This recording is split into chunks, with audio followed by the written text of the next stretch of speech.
Ayan o, ang dami nila o. Nakakatuwa. Ayan o.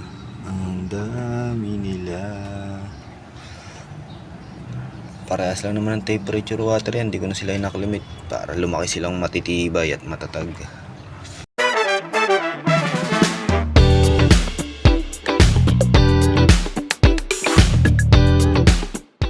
Yun o. Good morning guys o.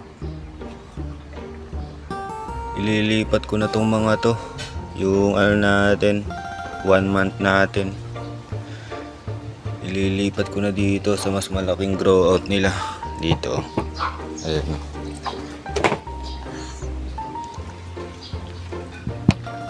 Naglagay na ako ng konting tubig. Ililipat ko na sila. Dahil baka hindi sila maglakihan dito. Masyado silang marami. Ayan o. 1 month sila o. 1 month and 1 week. Pero ang liliit nila. May isang malaki doon. Ayan. Sobrang dami nila. Yung pa iba sa ilalim oh. Tsaka pag hindi ko sila nilipat, baka magkamatay na naman sila tulad nung unang nangyari sa akin. Dalawang to, naubos yung laman. 2 batya. Hindi ko agad sila nailipat sa mas malaki. So yun, lilipat na natin sila dun sa mas malaking grow out nila para magdire-diretso na yung laki nila. So yun, let's go. Yun oh, bumili nga pala ako 1 kilong asin guys. Kayo ba, gaano ba karaming asin binibili nyo sa mga may alagang betta fish dyan? Ako 1 kilo na binili ko para matagalan na. So yun, set up ko muna yung paglilipatan natin. Let's go. Yun guys, lalagyan ko ng asin yung ano natin ito, yung paglilipatan natin. Kung konti ay isang ganito pa. Yan. Para ano sila, iwas sakit. So yun, alat natin.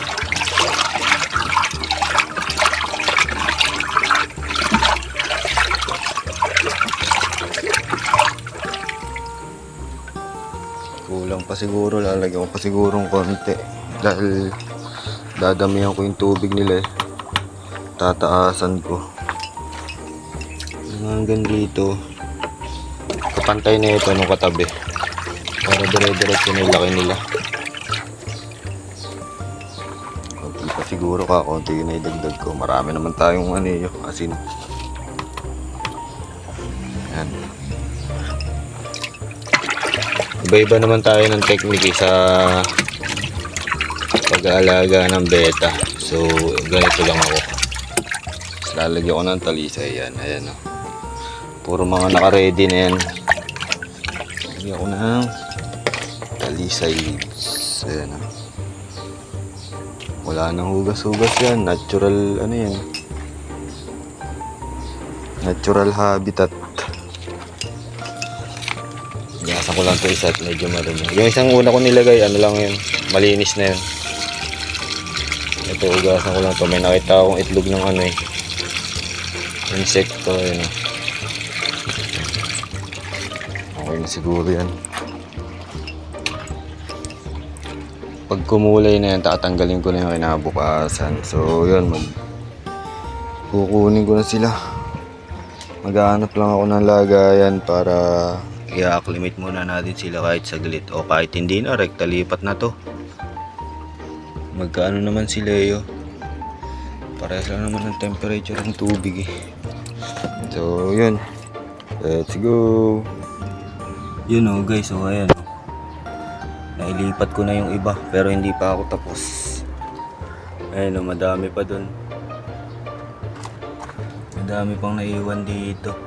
Sisimutin ko pa sila. Sayang naman kung may iwan. Pero dito pa lang kitang-kita na sila. Ang dami nila oh. Hindi ko akalain ganyan sila kadami. Ayan, kitang-kita sila dito. Ang dami. Tinatabo ko na nga lang eh. Hindi ko na nga inaano eh. Hindi ko na sila inaklimit. Tinatabo ko na lang. Ang dami nila. yun. Ililipat ko na muna sila. Sisimutin ko lang to. Oh, yun guys, oh.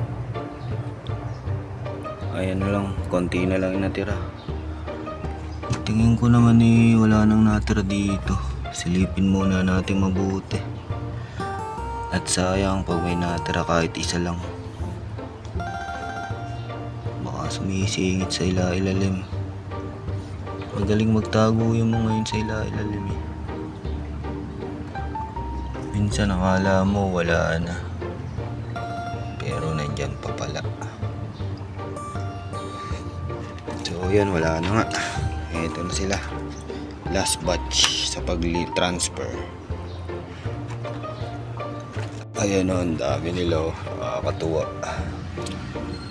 Ayan o, ang dami nila. Parehas lang naman ang temperature water yan, hindi ko na sila inaklimit para lumaki silang matitibay at matatag. So yan, ang dami nila. Sana may mabuhay sa kanila. Dati kasi yung hindi ko na ilipat doon sa batya na yun, sa pinanggalingan nila, naubos lahat. Ay, may natira pala, 2. Yung mga kuya nila, yung kuya at ate na ito, natira 2. So yun, nakapag-transfer na ako ng 1 month and 1 week natin, March 13. So ito na yung magiging grow out nila hanggang paglaki. Hanggang dito na lang, fish.